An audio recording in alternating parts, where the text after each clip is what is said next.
Muy buenos días a todos y a todas. Muchas gracias por participar en esta jornada con la Universidad de A Coruña, en este ciclo de conferencias a través de la web que hoy comenzamos y que nos va a llevar en las próximas semanas a conocer distintos aspectos relevantes para el momento que estamos viviendo y el momento en el que tenemos que afrontar retos, sin duda alguna, insólitos y sin duda alguna con unas grandes dosis de incertidumbre. Desde la Universidad de A Coruña y concretamente desde la FUAC, lo que vamos a pretender en las próximas semanas es intentar entender las claves de lo que nos llega ahora mismo. Quiero en primer lugar trasladarle nuestro reconocimiento al esfuerzo y al trabajo que ha hecho todo el personal de la FUAC, que ha hecho su dirección, por supuesto, y, como no, a la colaboración prestada por parte de todos los ponentes que nos acompañarán en este ciclo y también de los moderadores que colaborarán y que ejercerán el papel que hoy me toca a mí para acompañarles a todos ustedes en estas jornadas. Vaya por delante nuestras disculpas por este pequeño retraso debido a un ajuste técnico que, sin más, esperemos que no se entrometa más en esta transmisión. Paso ya a presentarles a todos ustedes a quien hoy nos va a acompañar en esta ponencia que lleva por título Control de gestión empresarial, una estrategia frente a COVID-19. Félix Puyme Guillén es profesor de la Facultad de Economía y Empresa de la Universidad de A Coruña. Atesora 24 años de docencia universitaria, de los que los últimos 3 años lo mantienen unido a la Universidad de A Coruña. Sus 34 años de actividad empresarial lo han llevado a desarrollar su profesión y vocación de experto en finanzas como director financiero y controller en más de 70 países, trabajando presencialmente en lugares como Sudáfrica, Argentina, Namibia, Chile e infinidad de centros de negocios a nivel mundial. Esto le permite tener una visión global de las distintas vicisitudes que se puede encontrar una empresa, un emprendedor y toda la estructura económica en la que él ha participado y que entiende perfectamente. Félix ha trabajado en sectores como el pescado congelado, sí, el pescado congelado, las energías renovables, donde ha sido emprendedor, ha sido inversor, director financiero, asesor y, sin duda, un activo clave en el desarrollo de negocio. Es autor de numerosas publicaciones sobre finanzas, cultiva su vertiente divulgadora, participando en numerosos congresos internacionales. Hoy tenemos el lujo de compartir con él esta masterclass y dedica buena parte de su tiempo a la investigación tan necesaria en los tiempos que corren y que, sin duda alguna, va a ser un asidero al que tendremos que agarrarnos para salir de todo esto. Quiero señalar con ello que Felipe Puyme Guillén es un activo de nuestra universidad, tanto en la vertiente académica como en la empresarial, y representa un ejemplo de transferencia de conocimiento clave, con visión innovadora, que tanto necesita nuestro país. ¿Cómo van a salir las empresas del COVID-19? ¿En qué tenemos que cambiar? ¿Y cómo nos preparamos para los tiempos que vienen? La clave está en el esfuerzo, en la intensidad del trabajo, la dedicación, pero sobre todo en el control, en la gestión y en el método. De eso vamos a hablar hoy, precisamente, y de eso hoy aborda esta conferencia, este encuentro, Félix Puyme. Antes de darle paso, simplemente señalizar y puntualizar una cosa. A partir de ahora tomará las riendas, y será todo un lujo compartir este tiempo con Félix. Dejaremos hacia el final de esta webinar un periodo para que puedan formular las preguntas que deseen. Las haremos siempre a través del chat y por escrito, y le daré preferencia a medida que van llegando todas esas preguntas que ustedes deseen formular a nuestro participante. Sin más, Félix, buenos días, muchas gracias por estar en esta, inauguramos esta experiencia en la Universidad de A Coruña y en la FUAC. Buenos días, Pedro, ¿se ve bien mi pantalla en este momento? ¿Lo ves? Perfectamente, sales muy favorecido. Bueno, pues buenos días, un saludo a todos y bueno, también, bueno, por temas técnicos nos hemos retrasado un poquito, pero bueno, espero que ahora vaya todo bien. Bien, bueno, en principio cuando la FUAC me propuso que planteara un tema que fuera muy aplicable a lo que sería pelear o luchar contra lo que es el COVID-19 dentro de las empresas, yo le dije que sin duda alguna, para mí el control de gestión era una estrategia, como titulamos esta conferencia, fundamental frente al COVID-19, ¿no? Bien, para ello, inicialmente vamos a hablar de lo que sería por qué la necesidad de adaptarnos, en este momento. Bueno, el mundo actual se caracteriza por cambios continuos y cada vez más rápidos, ¿no? Desde hace unos años estamos viviendo lo que sería la globalización, las nuevas tecnologías, los cambios en los mercados, y las empresas están en una constante adaptación que les permita su supervivencia. ¿Qué pasa? Que a todo esto ahora se nos une la pandemia mundial que estamos viviendo con el COVID-19, y sin lugar a dudas el control de gestión es la vacuna que va a permitir a las empresas superar y salir adelante frente a este COVID-19.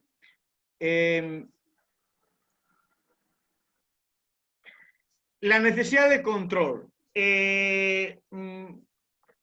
Las empresas necesitan, por supuesto, analizar sus costes, conocer cuáles son sus márgenes y resultados por línea de negocio, por producto, por cliente, incluso revisar lo que serían sus presupuestos. Y sobre todo necesitamos disponer de información fiable en tiempo real que nos permita la toma de las decisiones, ¿no? Está claro que la información es fundamental. Para poder decidir hay que poder medir. Y eso es una máxima que nunca debemos olvidar. En este sentido, decir que el control es el proceso mediante el cual los dirigentes de las empresas se aseguran que los recursos que se obtienen y se utilizan de forma más eficiente y eficaz con el fin de alcanzar los objetivos de la organización, como dice Robert Anthony, o como decía simplemente Séneca, ningún viento es favorable para el que no sabe a dónde va. Y eso es lo que nos tiene que dar el control de gestión, esa información que nos permita, que nos indique cuál debe ser nuestra ruta. Bien, ¿qué es el sistema de control de gestión? Bueno, pues el sistema de control de gestión es toda una serie de procedimientos y acciones que nos van a asegurar que los recursos que disponemos se van a utilizar de manera adecuada, nos va a permitir realizar revisiones y análisis periódicos que nos permitan saber si estamos cumpliendo con los objetivos previamente establecidos por la empresa. En definitiva, vamos a poder controlar lo que es la marcha de la empresa y veremos entonces si la evolución es la adecuada y si estamos cumpliendo con los objetivos que previamente nos hemos establecido. Bien, dentro de esto, ¿en qué interviene la contabilidad de gestión? Bueno, la contabilidad de gestión tiene fundamentalmente como objetivos informar a la organización de manera eficaz sobre la toma de decisiones, agrupar y orientar los esfuerzos de toda la organización y contribuir a la motivación de los componentes de la organización hacia una consecución de los objetivos, ¿no? Básicamente, los sistemas de control de gestión nos van a permitir actuar de manera que podamos llegar a éxito, ¿no? Básicamente, la contabilidad de gestión está formada por la contabilidad financiera, en concreto lo relativo a los inventarios, a la valoración de inventarios, incluso cálculos de ciertos costes como son las amortizaciones, a la contabilidad de costes, el control presupuestario y lo que se llamaría el cuadro de mando integral. Bueno, yo aquí quiero hacer hincapié en un tema, y es que en mi experiencia profesional en lo que se refiere a la valoración de inventarios, puedo decir que yo creo que al menos un 70% de las empresas españolas no conocen realmente cuál es el valor de su inventario. Esto es especialmente grave porque realmente casi todas las empresas son capaces de asignar cuáles son los costes directos, pero los indirectos no. Entonces, al tener un inventario mal valorado, cuando aplicamos una política de márgenes será errónea y posiblemente en muchos casos estaremos vendiendo con un margen inadecuado, lo cual nos llevará a generar pérdidas en muchos casos, ¿no? Entonces, la valoración de inventarios es fundamental. Y para tener una buena valoración de inventarios tenemos que tener una contabilidad de costes, como viene a continuación, ¿no? ¿Cuál es el objetivo de la contabilidad de costes? Bueno, básicamente lo que buscamos con contabilidad de costes es que queremos saber el coste que tiene cada parcela de la empresa, cada departamento. Queremos saber también cuál es el rendimiento que tenemos, pues, que nos genera cada cliente. ¿Cuál es el coste que nos supone cada canal de distribución? ¿Cuál es el rendimiento que obtenemos en cada producto? Podemos de esta manera conocer en un proceso productivo cuál es el coste de cada proceso, de cada etapa de ese proceso productivo y, en definitiva, conocer cuál es el canal de valor de la empresa. Valorar de manera adecuada, como he comentado, las existencias, clave, y contribuir a la reducción y control de los costes. O sea, no podemos reducir los costes si no sabemos cuál es su tamaño y en dónde están teniendo mayor incidencia. Y, por supuesto, esto nos llevará a tomar decisiones estratégicas como, por ejemplo, qué producto puedo potenciar, qué producto puedo eliminar. En algunos casos puedo incluso subcontratar un servicio, porque a lo mejor un externo lo hace de manera más eficaz y más barata de lo que lo puedo hacer yo. Yo siempre digo que es imposible que una empresa lo haga bien todo. E incluso puedo conocer cuál es la rentabilidad con un cliente, si algún cliente vale la pena, si no vale la pena, incluso intentar transformar ese cliente, clientes malos en buenos. ¿Cómo? Pues haciendo hincapié en ciertas actividades, ciertos servicios que nos permitan potenciar ese cliente. Los sistemas de cálculos de costes son los métodos que nos permiten calcular estos costes y que nos permitirán conocer el resultado y los márgenes para cada periodo, para, como hemos dicho, para cada producto, para cada canal y para cada cliente.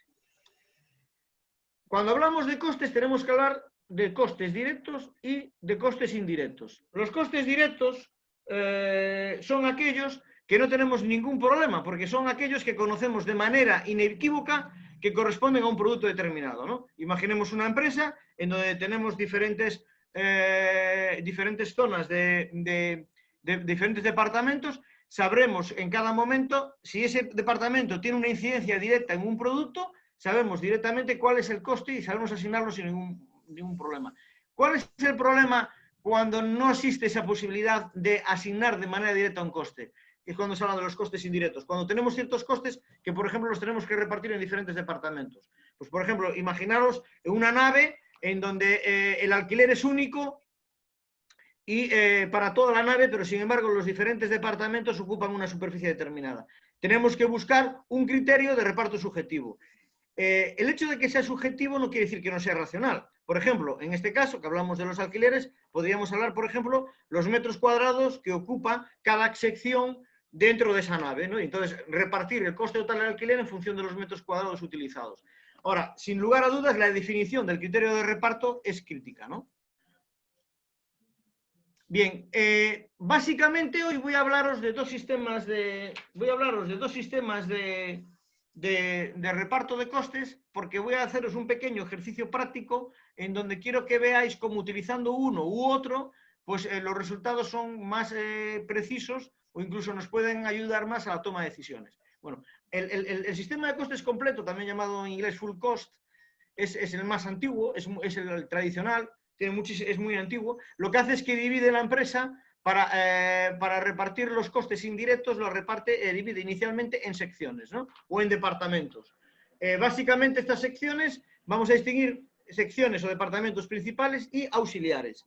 Y lo que hace es que coge todos los costes indirectos, aquellos que no somos capaces de definir claramente hacia el producto, de identificar claramente en el producto, y lo que hace es que primero lo reparte en secciones. A eso se llama reparto primario. Aquí incluiríamos secciones primarias como secundarias. Yo siempre digo que juego con una ventaja, porque entiendo muy bien esto, porque mi padre trabajó en ENCE, en la papelera de Pontevedra, durante muchísimos años, y tenían este sistema, que creo que a día de hoy lo siguen utilizando.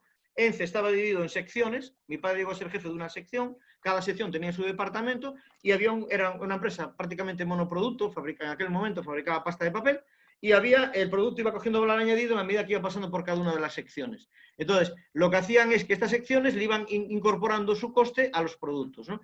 Entonces, había secciones principales y había secciones auxiliares, que son las que trabajan para las principales. Una sección principal, por ejemplo, era producción, y una auxiliar, por ejemplo, es mantenimiento. Mantenimiento trabaja para producción, pero también trabaja para otras, por ejemplo, para logística, de manera que puedan funcionar. Entonces, el reparto primario es aquel reparto en el que repartimos en secciones principales. Y el secundario es, una vez que tenemos repartido todo entre todas las secciones, hacemos el reparto de los costes de las auxiliares en las principales. De manera que al final solo nos quedan... Entonces, para eso buscamos cómo consumen las secciones principales de las auxiliares.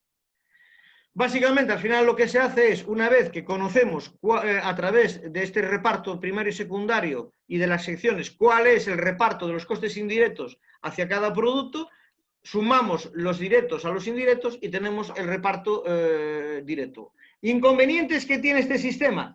Bueno, el gran inconveniente que el sistema es cuando existen muchos productos. Una empresa que es multiproducto, al final, claro, porque el reparto que se hace de las secciones de los departamentos al producto se hace de manera uniforme.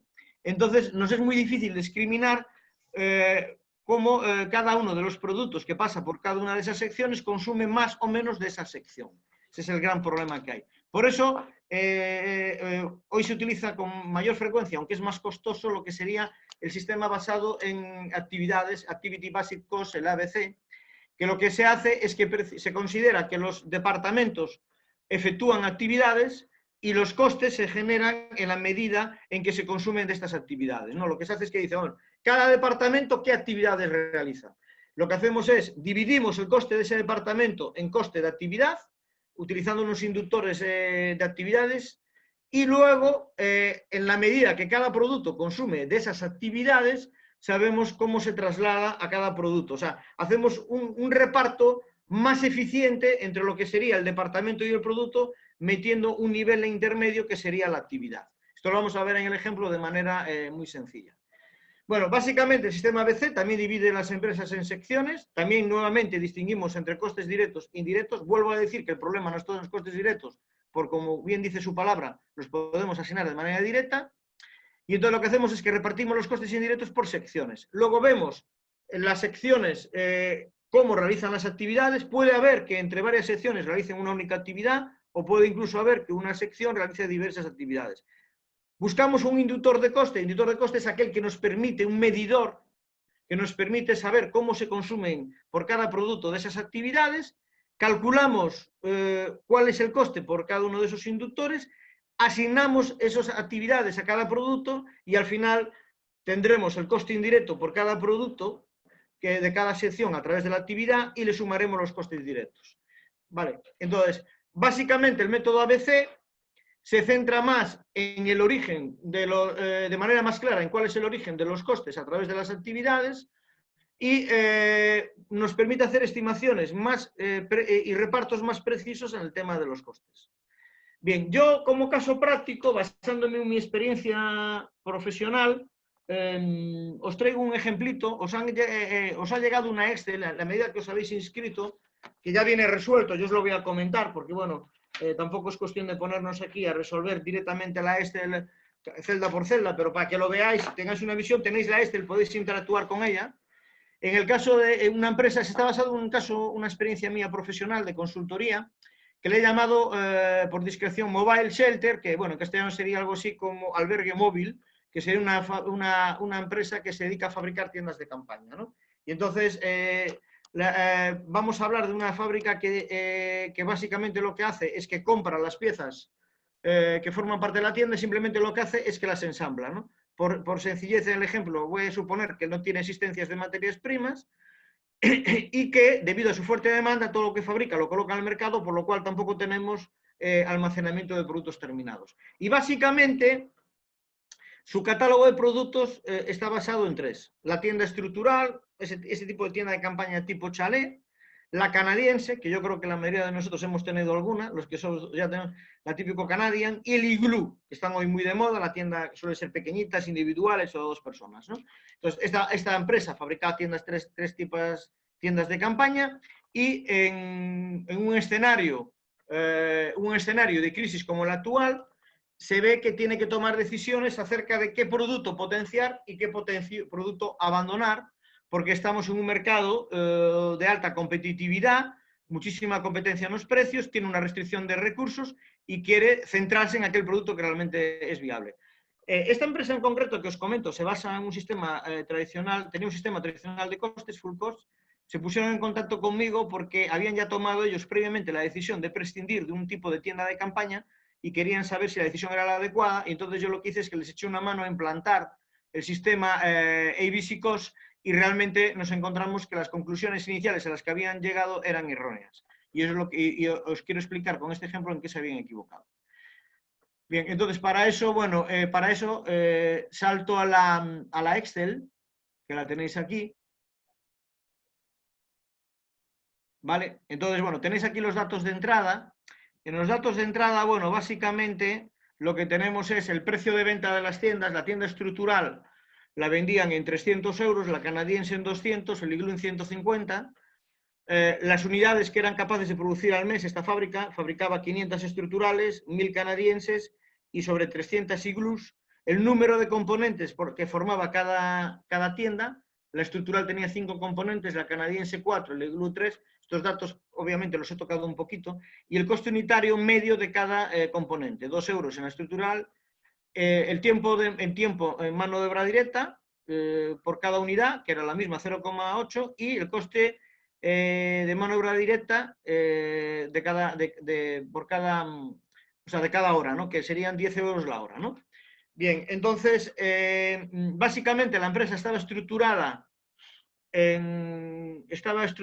por sencillez, no voy a hablar ni de primarios ni de secundarios, aquí voy a hablar que solo tenía una serie de departamentos, que eran aprovisionamiento, producción, distribución y administración, y el coste que tenía cada departamento. Pues aprovisionamiento, pues había un jefe de aprovisionamiento con una serie de empleados, tenía un local, todos los costes de ese departamento, como si fueran una unidad de negocio independiente. Lo mismo para el departamento de producción, lo mismo para la distribución y venta y lo mismo para la de administración. Y luego veíamos las labores que realizaba cada departamento, ¿no? Pues por ejemplo, y eso llamábamos unidad de obra, ¿no? Pues por ejemplo, aprovisionamiento se dedicaba a lo que sería el movimiento de componentes, ¿no? Para montar. Entonces, la unidad de obra sería el total de componentes empleados en la producción. El de producción intervenía lo que sería la unidad de la mano de obra directa, y en distribución y venta, ventas. En administración iría a gastos generales, no lo especificaríamos, ¿no? Por otro lado, sabíamos que el precio que se pagaba totalmente al año por la compra de los componentes era, como el coste unitario eran 2 euros, 5 componentes, 500 unidades producidas, esto sería el consumo directo, aquí sería consumo directo, esto no tendría problema, lo podríamos asignar, de las tiendas estructurales. 6.000 de consumo directo de la canadiense y 1.000 de consumo directo tal. Y esto sería el número de piezas que movería cada uno. Para poder seguir con el detalle análisis, lo que también aporto en datos de entrada es, a su vez, los departamentos, especifico qué actividades realizaría cada uno.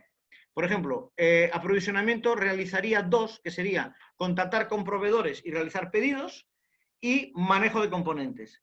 Y además era capaz de definir el coste, sobre el coste total que tenía este departamento de 55.000, cuánto correspondería al coste de la actividad contratar con proveedores y a cuánto manejo de componentes.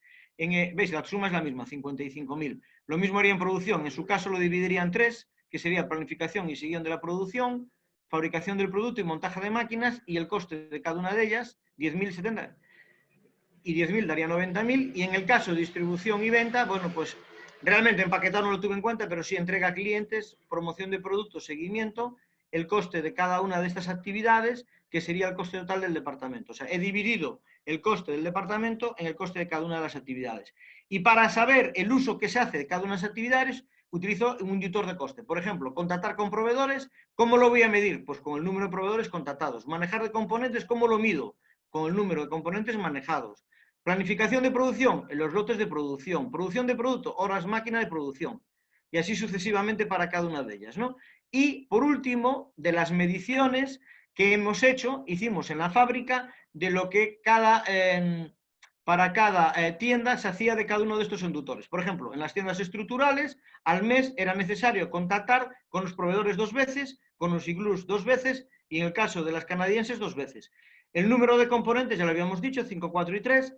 El número de lotes producidos eran, en el caso de estructural, 2, en el caso de canadiense 5 y 4. Con lo cual, sé el uso que hago, el consumo que hago de cada inductor de coste de cada una de las actividades para cada una de las tiendas, ¿no? Bien, entonces, cuando yo llegué a junto de ellos, yo me encontré que ellos tenían una contabilidad como esta, una contabilidad full cost, que es de este tipo. Entonces, ¿ellos qué habían hecho? Ellos conocían el coste de cada departamento, esto viene del enunciado, sabían cuál era la unidad que nos permitía medir el uso de ese departamento, ¿vale? O sea, en este caso, componentes de producción empleados, horas de mano de obra directa, cifra de ventas, sabían el número total de piezas que se manejaban, que esto lo tenemos dato de entrada, el número de horas de fabricación y cuánto era la partida de distribución y venta. Entonces, lo que hacían es, dividían el coste del departamento entre las unidades totales y tenían el coste unitario. Decían, pues, por ejemplo, el coste de movimiento, estoy hablando de coste indirecto, el coste indirecto de aprovisionamiento es, por unidad es 7,43. El coste indirecto de producción es 90,91 y el coste de distribución y venta es 0,10. Vale, entonces, a partir de aquí, lo que hacían es que construían y decían, yo lo que es el consumo directo, esta primera partida, 5.000, 6.000, es el consumo directo, yo lo tengo ya de los datos de entrada. El consumo indirecto, ¿cómo lo calculo? Como yo sé el número de piezas que manejo en la estructural y conozco, he calculado el coste unitario de aprovisionamiento, puedo calcular el coste indirecto de aprovisionamiento, que es 18.000 para la estructural.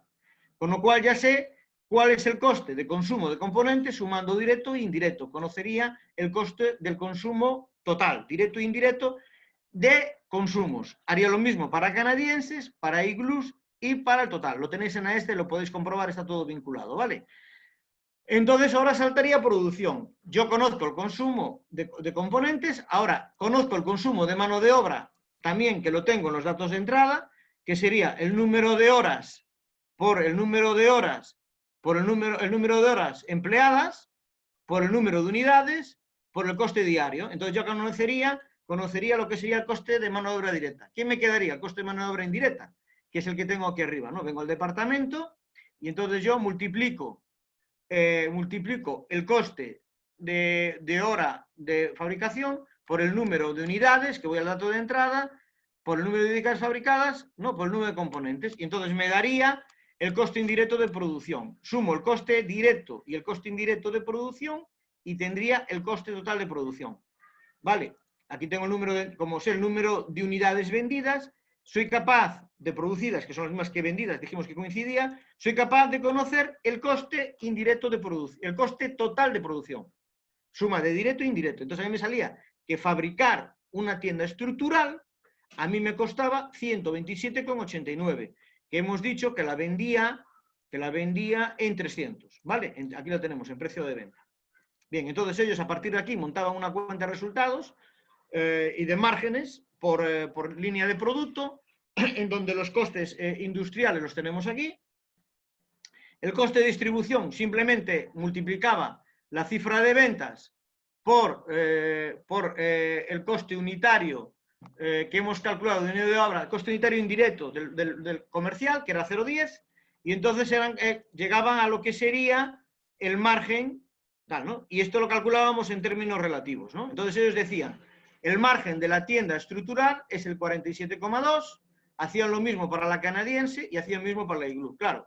Y luego esta sería la media para la empresa y aquí es cuando ya meteríamos los gastos de administración que salen fuera de este cálculo y obtendríamos el resultado final de la empresa. Claro, cuando llegué junto de ellos, teniendo en cuenta que el propietario era gallego, vio que había abierto Decathlon, le dieron estos números y veía que en Decathlon vendían los iglús como churros, dijo, ale, dicho, abandono la estructural porque me da muchísimo trabajo hacerla, tengo un margen muy pequeño y me voy a centrar en los iglús, voy a hacer iglús como churros. Y entonces ahí tomé esta decisión.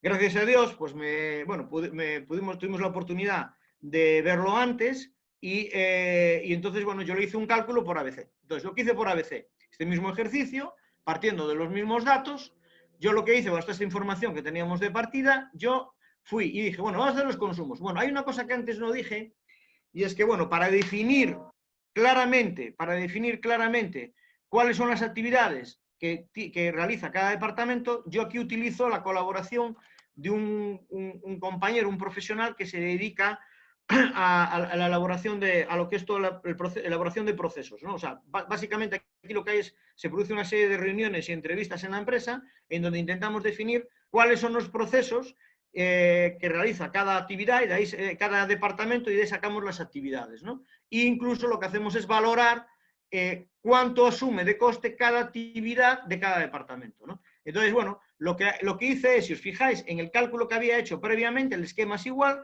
salvo que ahora el coste directo es el mismo de compra, pero el coste indirecto, que antes tenía una sola categoría, ahora, veis, aquí tenía una sola categoría, veis, indirecto, la divido en dos. ¿Y cómo la divido en dos? Bueno, pues lo que hago es que, utilizando el inductor de coste, ¿vale?, que tengo aquí, le asigno a la tienda estructural el consumo que hace para contratar proveedores y para manejo de componentes, ¿vale? Y entonces, de esta manera, calculo el coste total de costes directos e indirectos para este caso, ¿vale? Este mismo dato lo utilizo, 23, volvemos a lo mismo, el coste de mano de obra directo es lo mismo que en el caso del full cost. ¿Dónde diferencio el tema? Que cuando voy al indirecto, que antes tenía una sola categoría, ahora la divido en tres. ¿Y cómo lo calculo? En función del coste unitario del inductor de costes y el consumo que se hace de cada inductor de costes. Y entonces soy capaz de dividir y soy capaz de decir lo que he dedicado a planificación, cuánto he dedicado a fabricación y cuánto a montaje para cada una de las máquinas, porque son las actividades que yo he definido. Entonces, al final, me da el coste total de producción. Mira, fijaros, aquí ya tengo un nuevo dato, que es el coste de producción. Fijaros, a mí me sale, según esto, que la tienda estructural, su coste unitario son 123,91. El de la canadiense, 78,15 y la Igloo, 88,98. Si comparo lo que me había dado en full cost, quedaros con este dato, 123,91. Full cost que tenía 123,89. ¿Veis? Me está diciendo que realmente, afinando más con ABC Cost, que realmente es coste distinto, que es más barato fabricar la estructural. Si ahora esto lo llevo, bueno, aquí tendría que incluir lo de la distribución, nuevamente, lo que hago es que divido, en este caso, las tres categorías, las tres actividades porque tengo utilizando el inductor de coste, el inductor de coste que me permite saber cómo asigno, veis aquí, lo tengo aquí, por ejemplo, cómo asigno el número de entregas o viajes a cada una de las tiendas, ¿vale? Sé, por ejemplo, que la estructural son 4 viajes, ¿vale? Son 4 viajes, mientras que la canadiense son 10, mientras que la Igloo son 3. Número de anuncios que utilizo en prensa de cada una de ellas y visitas a clientes de cada una de ellas. Esto me permite hacer una asignación de lo que son los costes de distribución más eficientes en estas tres categorías y luego llego a su total como el coste total de distribución para cada una de ellas, ¿vale? Con lo cual llego al coste unitario de distribución. Una vez que tengo esto, nuevamente, igual que hice en full cost, construyo la cuenta de resultados. Obteniendo los datos que he tenido aquí, 61 más los de distribución 50. ¿Qué pasa? Que ahora resulta que el margen que me da la canadiense es el 51, el que me da la estructural es el 51 y el Igloo el 21. Lógicamente, el margen total de la empresa sigue siendo el mismo y el resultado sigue siendo el mismo. Lo que ha cambiado es la distribución de costes entre cada uno de los productos y cuál es el más eficiente. Entonces, fijaros cómo cambia la cosa. Mientras que con full cost decía que el margen mayor lo tenía el Igloo en el 52,8%, en ABC, que es más eficiente, nos lo dice que tiene 21,5. ¿Cuál fue mi consejo que le di a este señor, a este fabricante? Abandona el Igloo, es un producto altamente competitivo, tiene un margen muy pequeño, te requiere muchos recursos, no le vas a ganar a una multinacional, tú eres un fabricante local, céntrate en tu producto donde estás obteniendo la mayor calidad y donde tienes el mayor margen, que es la estructural y la canadiense, te manejas en otros productos y en estos precios. Bien, entonces, de esto, ¿a qué resumen podemos llegar entonces? Bueno, pues que muchas veces las organizaciones utilizan sistemas tipo full cost que son muy sencillos de implantar, pero que cuando empezamos a fabricar muchos productos, que tengamos claro que el reparto no lo va a hacer bien. Que la implantación de un sistema ABC, que inicialmente era muy costoso, ahora es mucho más sencillo, porque por un lado ha habido un desarrollo tecnológico, se ha democratizado mucho el uso de la tecnología, es mucho más barato el acceso a aplicaciones informáticas, e incluso hoy en día hay muchas empresas en las que se puede externalizar el diseño y el seguimiento del cálculo. Sin ir más lejos, yo ahora mismo lo estoy haciendo a través de la propia FUAC, podemos llegar a acuerdos con empresas que quieran externalizar el diseño de un sistema ABC y hacer su seguimiento, e incluso conozco a otros profesionales que también lo hacen de manera muy eficiente. En España este servicio está muy extendido.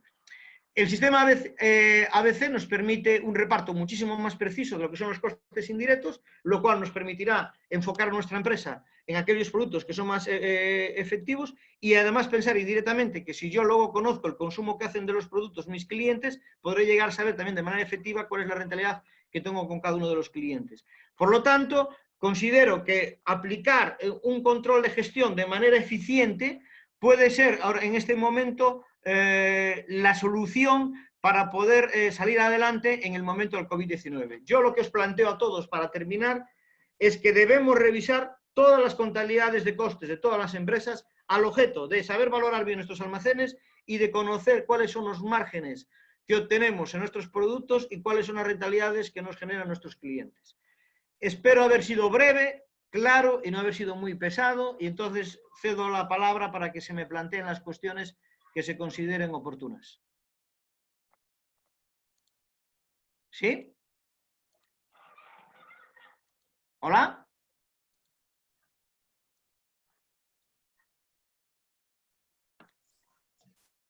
Sí, bueno, pues muchas gracias, Félix. ¿Se me escuchó bien, Pedro, en la Sí, exposición? sí, perfectamente, perfectamente. Quiero comentarle a todos los asistentes que pueden formular sus preguntas de acuerdo a través del chat, estamos pendientes de él. Yo quería formularte una pregunta porque dentro de todo lo que nos has contado, dada tu experiencia en diferentes empresas y sectores, lo que nos acabas es un poco de llevarnos al campo, de conocer los costes, de conocer esas rentabilidades, de todo ese flujo. Vemos que hay muchos elementos que hay que tener en cuenta y que hay que combinar.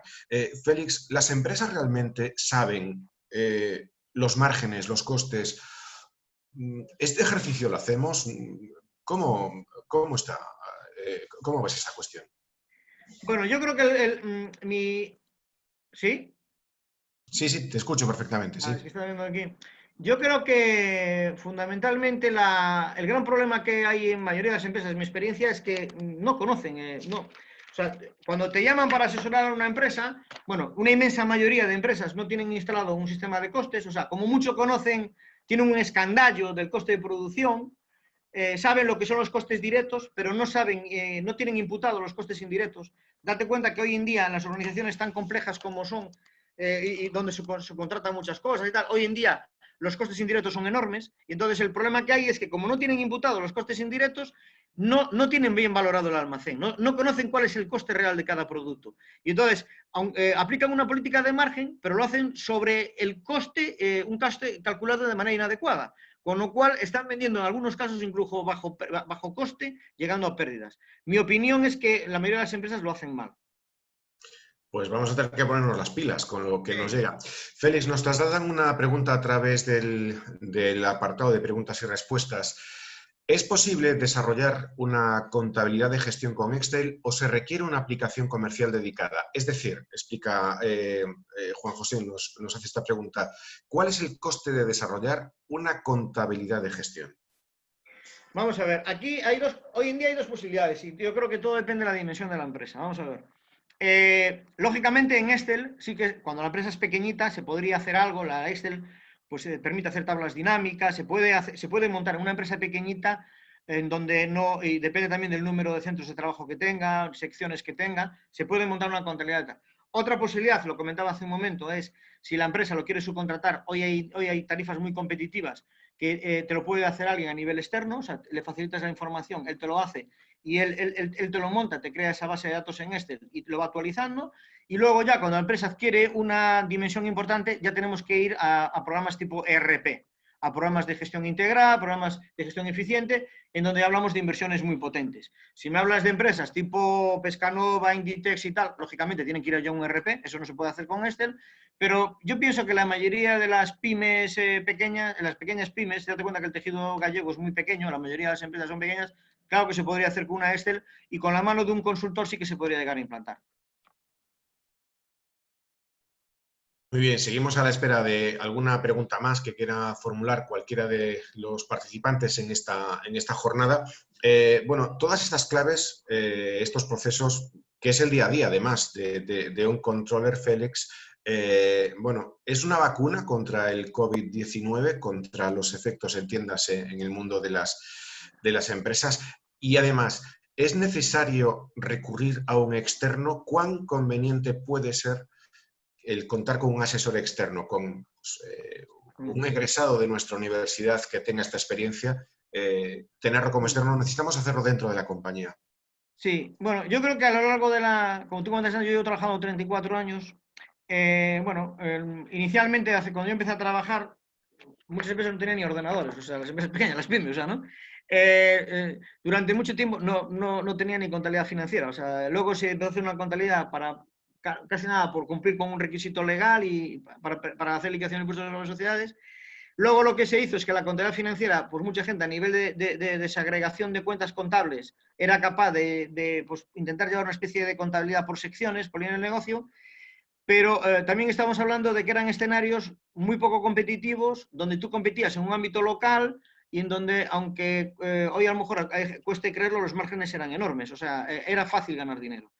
Hoy en día la competencia es tan grande, o sea, mueves en escenarios tan competitivos que es que si no tienes un conocimiento exhaustivo de tu contabilidad analítica, de tus costes, es que realmente te echa fuera del mercado. Y además hay que darse cuenta que hoy en día la globalización permite poner un producto en cualquier sitio. O sea, a lo mejor es más fácil, es más barato comprar una mascarilla china y traerla de China que comprarla fabricante local.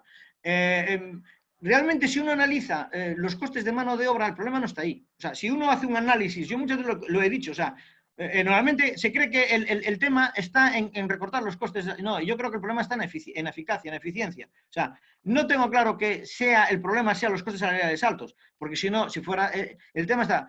No es nada extraño que países como Alemania o como Francia, donde hay una gran cultura de control de gestión, tengan empresas súper competitivas donde los salarios son mucho más altos que en España. O sea, y de hecho China también está yendo ahora por ahí. O sea, China está abandonando el modelo de salarios bajos. Entonces, la contabilidad de gestión lo que nos permite es ser eficientes, saber dónde tenemos que atacar los costes. Mucha gente, si no tiene una contabilidad analítica, no sabe cuál es el coste de un departamento. Yo recuerdo hace muchos años, y no me quiero extender demasiado a una verdad, que teníamos un departamento en una empresa que era costosísimo, no aportaba valor y nadie se había planteado externalizarlo. Cuando lo externalizamos, resulta que el coste era 10 veces inferior a lo que nos soportaba tener la propia empresa. Félix, nos pregunta Fran si además de estos dos sistemas que hemos hablado, el Full Cost y el ABC, ¿existen otros? Sí, por supuesto. Existe Direct Cost, existe el Target Cost. Bueno, el Target Cost, el sistema de costes, es un sistema de toma de decisiones.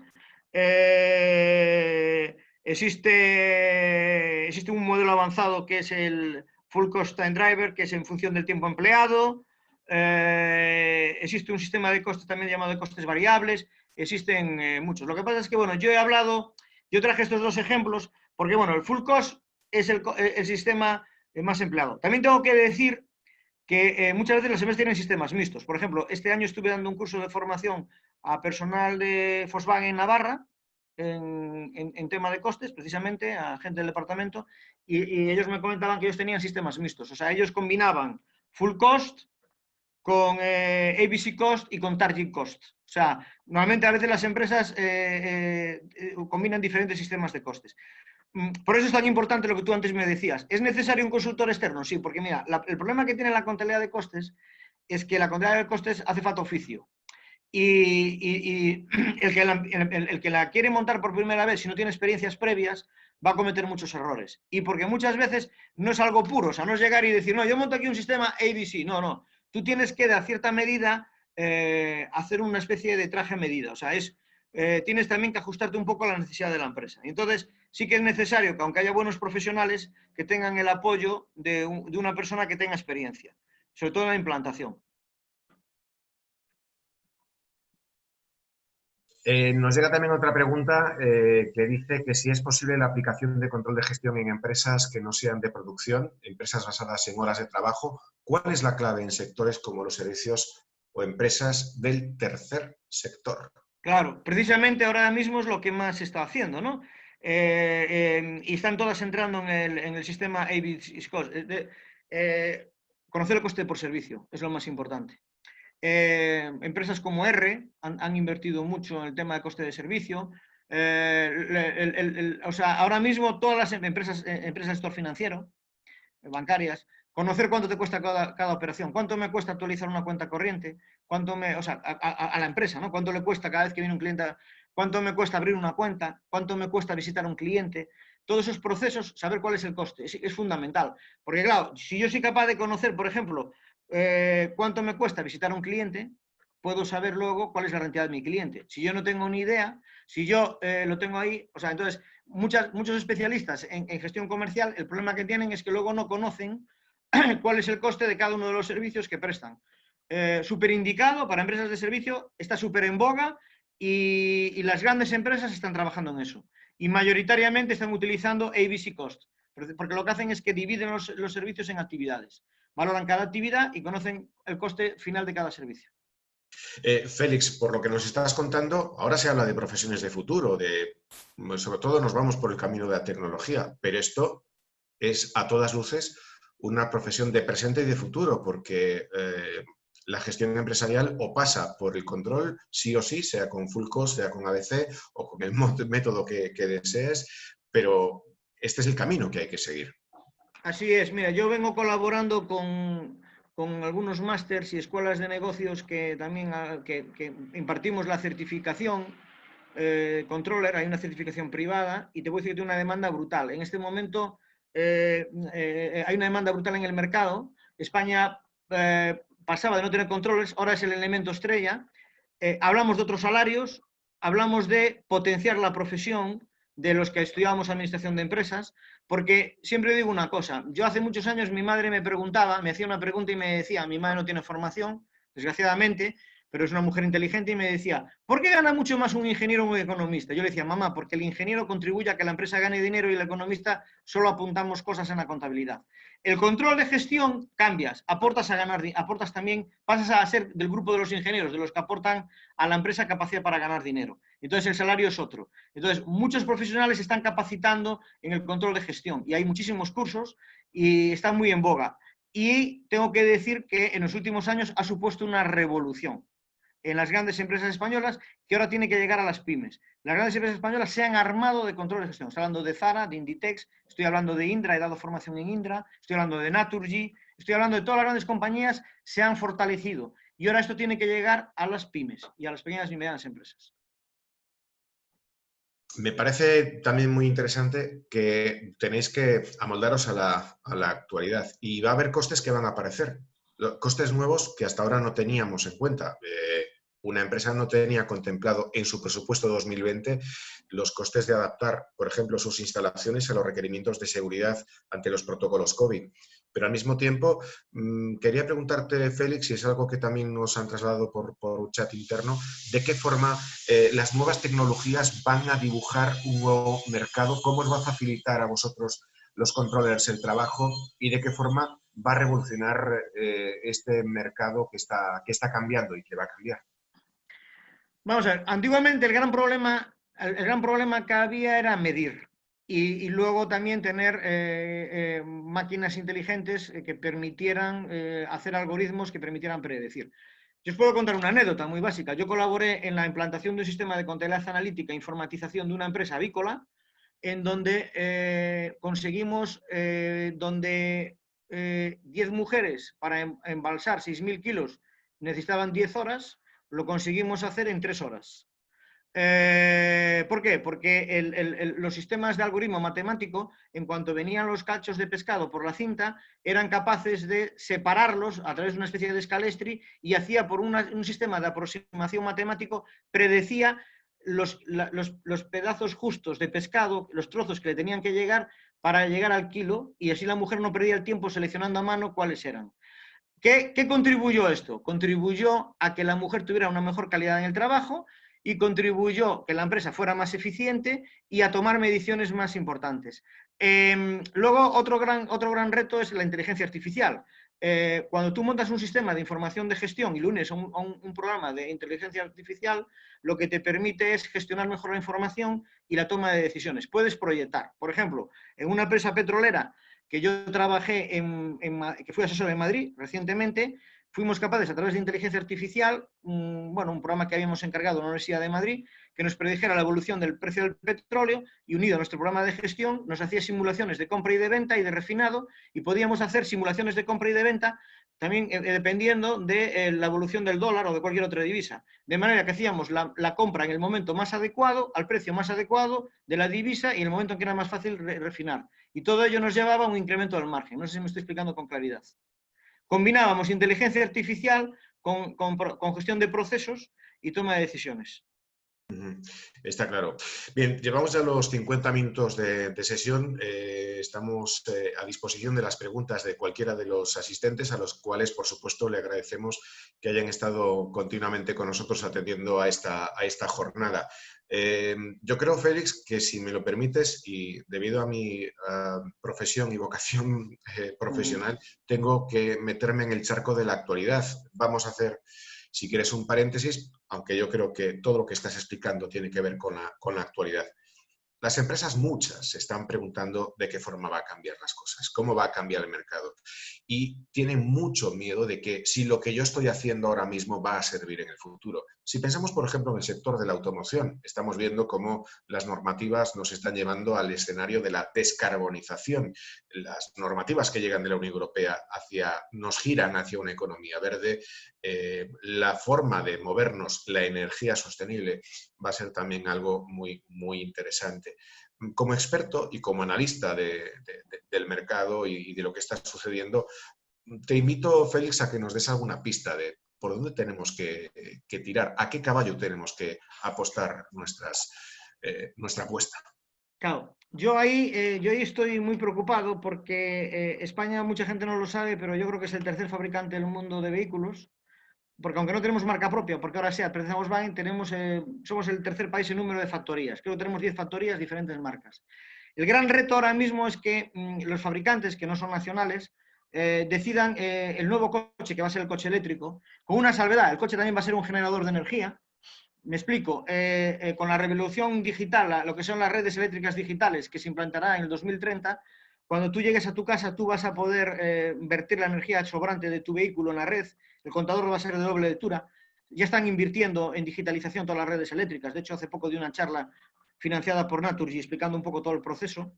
Entonces, el problema es que nos quedemos fuera del coche eléctrico, porque el coche eléctrico es el futuro, ¿no? Entonces, el coche eléctrico tiene muchos componentes que no tiene el coche de combustión. Entonces, claro, toda la industria auxiliar de automoción que se generó en el entorno, por ejemplo, si hablamos de Galicia, en Vigo, o en Navarra, o en Valencia, está pensada para la industria de automoción. Entonces, lo que tenemos que hacer es alinearnos con el coche eléctrico y ser capaz de fabricar esos componentes. O sea, lo que no podemos permitir es que a nosotros nos dejen el coche que está en extinción, que es el de combustión, porque dentro de 10 años no tenemos coches, o sea, los fabrican en otro sitio. Y los componentes... Entonces, que hay que invertir mucho en I+D+I, hay que subirse al carro del coche eléctrico, tenemos que seguir invirtiendo en todo el tema de digitalización de redes eléctricas. La normativa española tiene que facilitar la utilización de energías renovables, porque por otro lado el coche eléctrico sería bueno que se cargara con energía solar fotovoltaica. En Alemania están trabajando en esto, en el norte de Europa están trabajando en esto, Volvo ya ha dicho que va a dejar de fabricar coches de combustión, Volkswagen lo va a dejar de fabricar enseguida, Alemania ha dicho que su plan de reestructuración va a apoyar el coche eléctrico, va a invertir en las gigabaterías potentes y en todo lo que tenga que ver con la innovación. Nace nuevamente un nicho de mercado muy importante para la Universidad de La Coruña, que tiene que ver con los que estudian informática, con todo el tema de diseño de modelos matemáticos, programas informáticos que nos permitan predecir el consumo. Date cuenta que vamos a tener que ser capaces de predecir, por ejemplo, en una ciudad de La Coruña, cómo va a ser el consumo y la demanda con días de antelación, porque no podemos permitir que llegue el día y no haya la producción. Vamos a utilizar algoritmos, vamos a tener que perfilar al individuo, crear medibles, como ya tiene por otro lado, está invirtiendo Zara en este momento, que quiere perfilar el modelo de consumidor para anticiparse cuáles van a ser sus cambios en el consumo y en hábitos. Y ahí la Facultad de Informática de la Universidad de La Coruña tiene mucho que decir, formando informáticos en ese sentido, y los de control tendremos que decir cómo estructurar ese nivel de coste, y los de ingeniería y I+D+I nos tienen que decir dónde tenemos que invertir, qué tenemos que desarrollar para estar ahí. No sé si me estoy explicando. Perfectamente. El sector del automóvil, como lo conocemos, se tiene que reinvertir totalmente. Oye, Félix, y en todo este escenario, ¿qué papel, desde tu punto de vista, debe jugar la empresa perdón, la universidad y la relación universidad-empresa, porque al final, no nos olvidemos, nuestro anfitrión, la FUAC, digamos que es la mano tendida hacia eso, esa transferencia de conocimiento. ¿Qué papel puede jugar la universidad, los universitarios, la gente que sale de nuestras aulas y, por supuesto, también todos los investigadores que están trabajando Claro. en este ecosistema? Fundamentalmente la universidad pues tiene como casi tres vertientes, ¿no? Por decirlo. Una es la formación de profesionales. Yo soy profesor de la Universidad de La Coruña y creo que lo hacemos bien, mejorable, sin lugar a dudas, pero yo creo que lo estamos haciendo bien. Luego tiene la parte de investigación, que es innovación. Yo creo que la universidad tiene que ir por delante. Yo creo que lo que se ha demostrado con la crisis del COVID es que invertir en I+D+I no es gastar. Yo creo que tenemos que ir por delante. El otro día escuchaba que España realmente no está en condiciones de sacar una vacuna, porque no hemos invertido lo suficiente. Tenemos que invertir en innovación, nos jugamos el futuro en ello, hay que invertir más. La universidad yo creo que tiene que ser la punta de lanza de ella. Y luego, por otro lado, una cosa en la que tenemos que trabajar mucho, y ahí la FUAC yo sé que lo está haciendo y otras universidades también lo están haciendo, es la transferencia del conocimiento. La universidad no puede vivir al margen de la sociedad, pero tampoco la sociedad puede vivir al margen. Hombre, yo no voy a decir nombres, pero yo sé de empresas coruñesas de alto nivel que están encargando estudios de transferencia a universidades americanas. Me parece un poco penoso. O sea, están contratando, ¿no? O sea, están yendo a contratar servicios de transferencia de conocimiento a Estados Unidos o a Alemania. Yo creo que tenemos que, entre todos, buscar el vínculo entre la universidad y el mundo de la empresa. Porque otra cosa que también se ha descubierto con el COVID es que en España no éramos capaces ni de fabricar mascarillas. No podemos tener tanta dependencia del exterior. Yo creo que los países fuertes tienen que tener cierta independencia en el conocimiento y sobre todo en la producción, en elementos estratégicos. Yo creo que en el futuro nos va en ello. Es mi humilde opinión. Pues una opinión que se puede decir más alto, pero más claro creo que imposible. Félix, es importante la gestión del talento. Tenemos que sentirnos orgullosos de contar con una universidad en donde tenemos campus dedicados a las ciencias de la salud, a la tecnología, por supuesto también a la ingeniería, a la parte humanística. Estamos descubriendo además que con tu visión, Félix, para los que somos de letras, el mundo de empresa, de finanzas, tiene una parte, confieso, que muy humana, mucho más humana de lo que uno piensa y que os obliga a los controllers, a los expertos en estas materias, a estar muy al día y estar pendientes del constante cambio que nos está llegando, ¿no? Es que hay una cosa también que quiero hacer que hincapié, que el control de gestión también lo que ayuda es a mejorar la calidad de los trabajadores, la calidad de vida de los trabajadores, porque en las empresas más antiguas, en donde no se montan sistemas tal, al final la gente acaba haciendo trabajos muy rutinarios que realmente no les permite realizarse como persona. O sea, yo he visto mujeres en empresas, en sector primario, empapadas durante 7 horas todos los días haciendo trabajos de manera rutinaria que no aportaban valor y al no aportar valor ganando salarios míseros.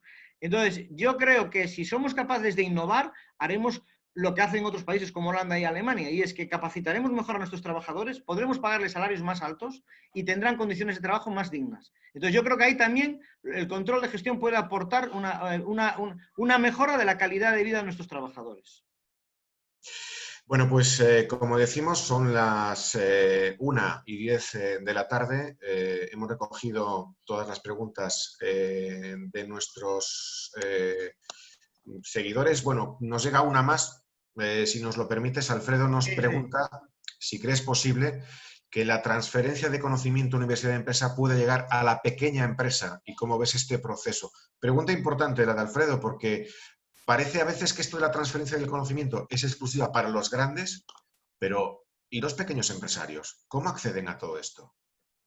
Claro, yo creo que ahí hay una labor por hacer, en mi humilde opinión, y es que tenemos que poner en contacto a la pequeña empresa con la universidad. Claro que sí, porque realmente, incluso, date cuenta que muchos que somos profesores de la Universidad de La Coruña, estamos muy cerca de los sectores productivos gallegos, lo conocemos de primera mano. A lo mejor el empresario pequeño ve la universidad como algo que está ahí un pedestal ahí arriba, ¿no? Entonces yo creo que es un poco, en mi opinión, labor de la propia universidad dar a conocer, acercarse al empresario. Yo sé que la FUAC está trabajando en eso, la Fundación Universidad de La Coruña, y ahora debe ser trabajando, que somos gente de carne y hueso, que somos gente que estamos deseando aportar y que ellos no tengan miedo a preguntarnos cosas y que incluso se sorprenderán porque a lo mejor muchos problemas que ellos tienen actualmente ya los tenemos solucionados en el mundo de la universidad. Porque eso pasa muchas veces. O sea, yo he hablado alguna vez con algún empresario que me ha planteado alguna duda y yo le dije, pero ¿a eso dónde va que lo tenemos resuelto? Y claro, pero como no nos preguntan, y entonces, o sea, y nosotros tampoco, culpa nuestra, tampoco lo aportamos, entonces yo creo que tenemos que conocernos más, la pequeña y mediana empresa y la universidad. Y yo creo que la universidad está obligada a colaborar con la sociedad. Ya lo está haciendo, pero a colaborar más, me refiero, ya lo está haciendo formando a profesionales, lo está haciendo investigando, pero quizás la transferencia es donde tenemos que seguir trabajando más, la transferencia del conocimiento. Pues coincidimos plenamente, Félix, con tus análisis y con tu forma de ver las cosas. Bueno, nada más. Llevamos ya una hora de conexión. Simplemente, por supuesto, agradecerle a todos los espectadores, a todas las personas que han seguido esta conferencia. Estamos muy satisfechos con el seguimiento que ha tenido esta primera webinar. Félix Fiume, pues no nos queda más que darte las gracias, la enhorabuena y felicitación por tu exposición, la claridad con la que nos has hablado. Nos queda muy claro que eres una persona muy accesible y que con esa cercanía seguramente nos tratarás a todos los que nos acerquemos a este conocimiento que podemos encontrar en la sede de la Universidad de A Coruña. Gracias por estar con nosotros.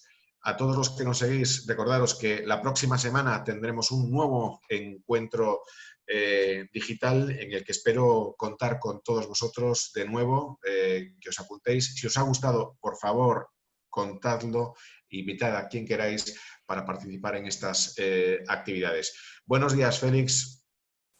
Muchas gracias.